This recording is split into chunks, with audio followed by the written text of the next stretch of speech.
বন্ধুরা একটা বস্তু দেখামো আমি আজকে আমরা আছি মানে দিল্লি হরিয়ানা কোম্পানিতে আমরা কাম করি রিফাইনারি কোম্পানি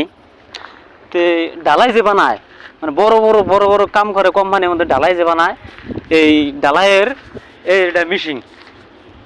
এই মেশিনটা মানে কিভাবে কাম করে এই যে বালু পাথর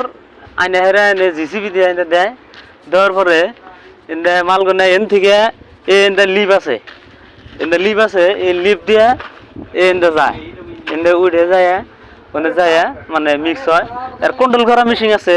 ওদিকে কন্ট্রোল করা মেশিন আছে ওই কন্ট্রোল করা মেশিনে কাম করে তো বালু পাথর এনে সব কিছু আছে তার পাশে আরো বস্তু দেখামো আসো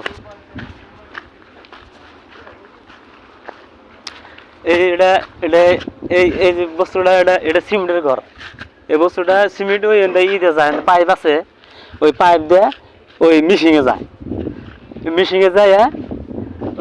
মিক্স হয় আর কি তার পাশে মিলার লাগে কোম্পানির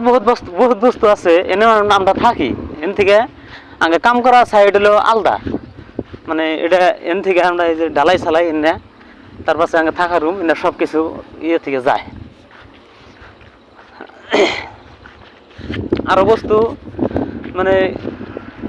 এটা সিমেন্টের গাড়ি লাগে আছে তার পাশে এই যে এটা গেট এই অফিস আগে সারটার কারণে আসে এনে বসে আগে সারটার কারণে আসে এনে বসে পয়সা হেরে মানে যা করা লাগে হিসাব পাতি করে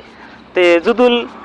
কেউ যদি কাম করবেন নিয়ে গেছে আঙ্গের এই কোম্পানির মধ্যে আমরা কাম করে আছি কোম্পানির মানে টাকা পয়সা কোনো কিছু অসুবিধা নাই মানে হেল্পার যে কাম আর কি কম জানে হ্যাঁ মোটামুটি দরমার কথাটা কইরো মোবাইলের মধ্যে নাম্বার দিয়ে না থাকবো আমি হেল্পার মিস্ত্রির দরমাহা ফোন করলে হারা আমি কই দিম তার পাশে কমেন্ট করলে কমেন্টে করে দিলে হারা আমরা মোটামুটি রিপ্লাই দিয়ে কই দিম তো বাস এইটুকু